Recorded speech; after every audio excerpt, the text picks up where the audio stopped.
El Kybalión. Los planos de correspondencia. Como es arriba, es abajo.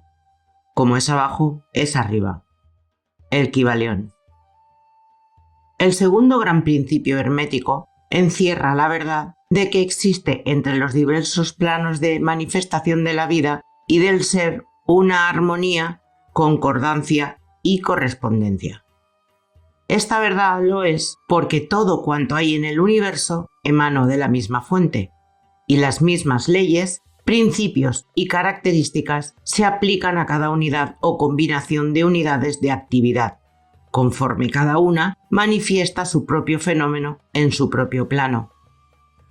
Para facilitar la mediación y el estudio, la filosofía hermética considera que el universo puede dividirse en tres grandes clases de fenómenos, conocidas como los tres grandes planos: el plano físico, el plano mental y el plano espiritual.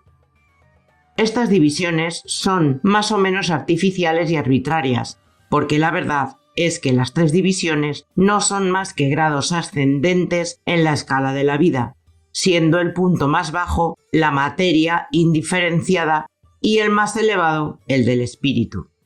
Y además, los diferentes planos se esfuman unos en otros, de manera que no puede establecerse una división firme y nítida entre la parte superior del plano físico y la inferior del mental. En una palabra, los tres grandes planos pueden ser considerados como tres grandes grupos de grados de vida en manifestación. Y aunque el propósito de este libro no nos permite entrar en una explicación extensa de los mismos, daremos una descripción general de ellos. Para empezar, podemos considerar la pregunta tan a menudo formulada por el neófito, que deseaba saber lo que significa realmente la palabra plano, término que se usa libremente y que apenas ha sido explicado en muchas obras de ocultismo. La pregunta se formula generalmente así: ¿un plano es un lugar que tiene dimensiones o no es más que una condición o estado? Y podemos contestar: no, no es un lugar ni una dimensión ordinaria del espacio, pero sin embargo, es más que un estado o condición. Puede ser considerado como un estado o condición, pero no obstante, el estado o condición es un grado dimensional, es una escala y está sujeto a medidas. Parecerá esto quizá una paradoja, pero examinemos el punto. Una dimensión es una medida en línea recta, relacionada con una medida o base, etc. Las dimensiones ordinarias del espacio son longitud o largo, latitud o ancho, y grosor o altura. Pero existe otra dimensión de las cosas creadas, o a medida en línea recta, conocida por los ocultistas y también por los hombres de ciencia, aunque estos últimos no le hayan dado todavía el nombre de dimensión. Esta nueva dimensión, que por el momento es la base de muchas especulaciones bajo el nombre de cuarta dimensión, es el tipo usado para determinar los grados o planos. Esta cuarta dimensión puede ser denominada la de la vibración. Es un hecho bien conocido por la ciencia moderna, así como por los hermetistas, quienes han encerrado esa verdad en su tercer principio, que todo está en movimiento, todo vibra, nada está en reposo, desde la más elevada manifestación hasta la más baja. Todas las cosas vibran, y no solamente vibran con diferente intensidad, sino en diferentes dimensiones y de diferente manera. Los grados de intensidad vibratoria constituyen los grados para medir en la escala de vibraciones, o sea, los grados de la cuarta dimensión. Todos estos grados forman lo que los ocultistas llaman planos. Cuanto más elevado es el grado de vibración, tanto más elevado es el plano. De manera, pues, que aunque un plano no es un lugar, ni estado o condición, posee, sin embargo, cualidades comunes a ambos. Algo más tendremos que decir sobre las vibraciones en los próximos capítulos, en los que estudiaremos el principio hermético de vibración. Se recordará, no obstante, que los 3 grandes planos no son divisiones actuales y reales de los fenómenos del universo, sino simples medios arbitrarios empleados por los herméticos para ayudar al pensamiento y al estudio de los diversos grados y formas de la actividad y de la vida universales. El átomo de la materia, la unidad de fuerza, la mente del hombre y el ser del arcángel no son más que grados de una sola y misma escala, y todos son fundamentalmente los mismos, siendo la diferencia solo cuestión de grado y de intensidad vibratoria. Todos son creaciones del todo y tienen su existencia dentro de su mente infinita.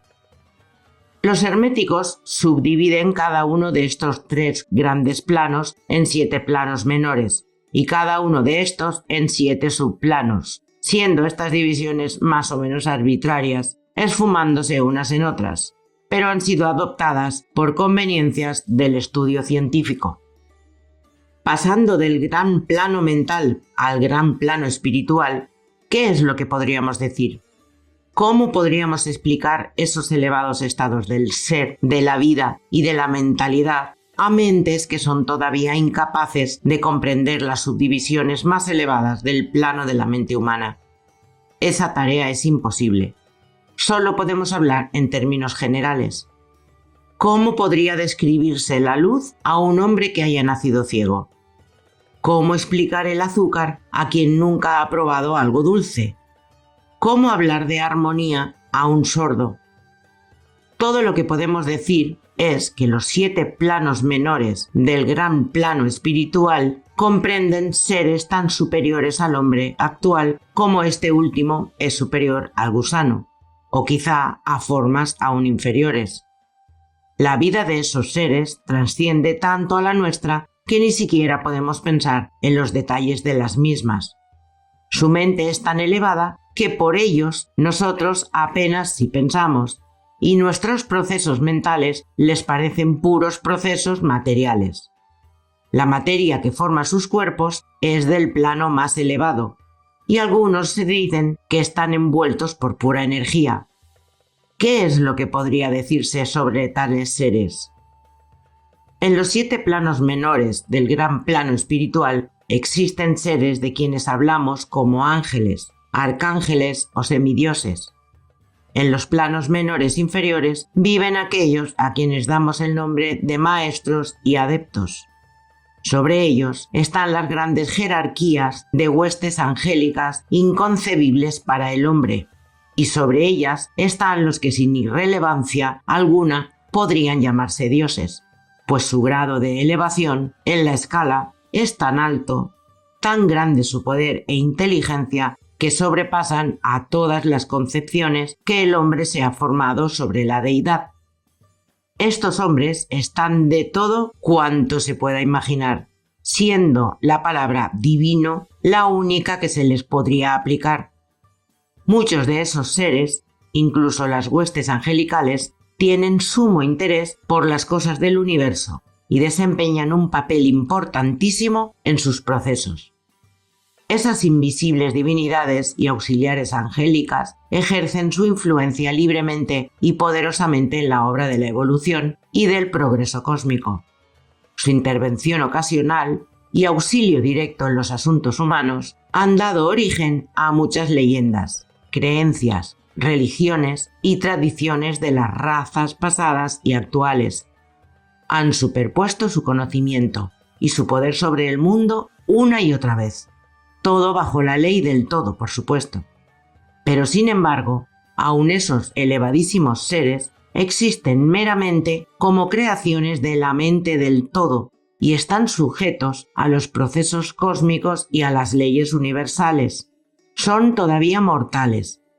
Podemos llamarlos dioses si nos agrada, pero no son más que nuestros hermanos mayores, las almas avanzadas que han sobrepasado a sus compañeras y que han renunciado temporalmente al éxtasis de la absorción en el todo, para poder ayudar a la raza en su ascendente jornada en el sendero, pero pertenecen al universo y están sujetos a sus condiciones. Son mortales y su plano es inferior al del espíritu absoluto. Únicamente aquellos cuya mentalidad ha sido cuidadosamente educada en la filosofía hermética durante años enteros y los que han traído consigo de encarnaciones anteriores el conocimiento adquirido previamente pueden comprender adecuadamente lo que significan las enseñanzas referentes a los planos espirituales, y muchas de ellas las guardan celosamente los herméticos por considerarlas demasiado sagradas, importantes y hasta peligrosas como para divulgarlas públicamente. El estudio inteligente comprenderá lo que esto significa si dijéramos que el significado de la palabra espíritu, tal como lo usan los herméticos, es sinónimo de poder viviente, de fuerza animada, de esencia interna o vital, etc.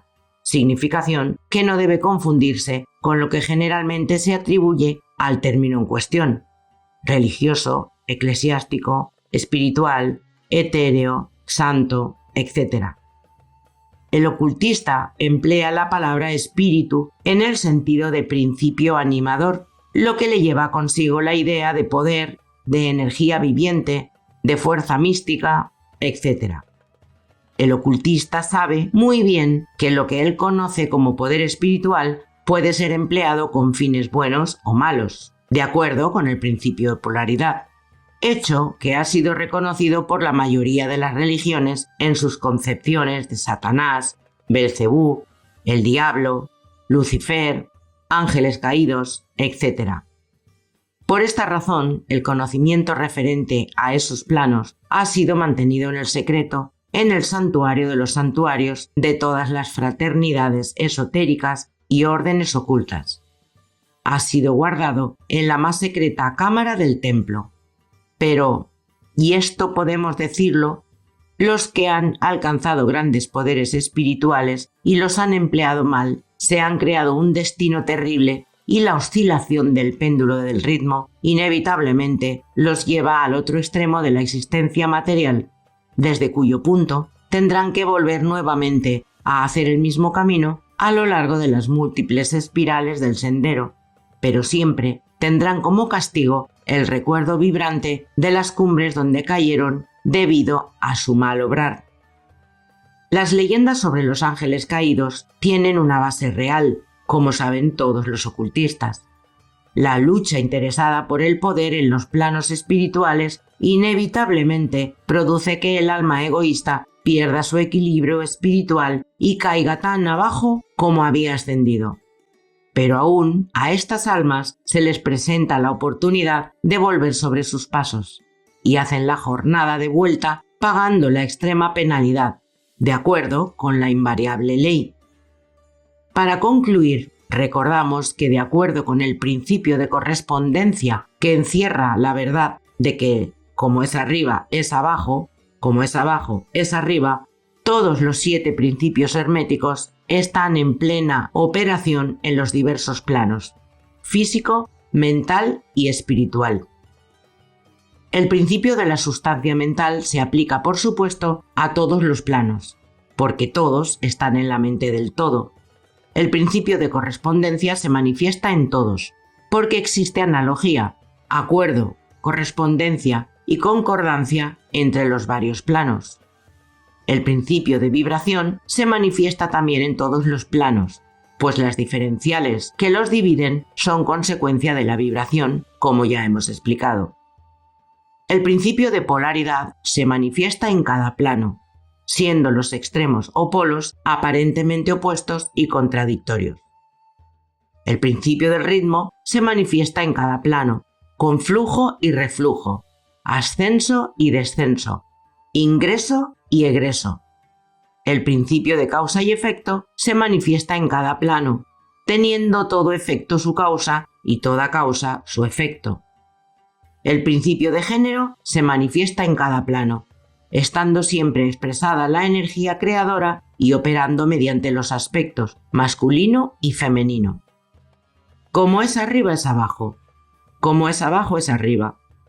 Los milenarios axiomas herméticos encierran los grandes principios de los fenómenos universales. Conforme vayamos considerando los restantes principios, veremos cada vez más clara la verdad de la naturaleza universal de este gran principio de correspondencia.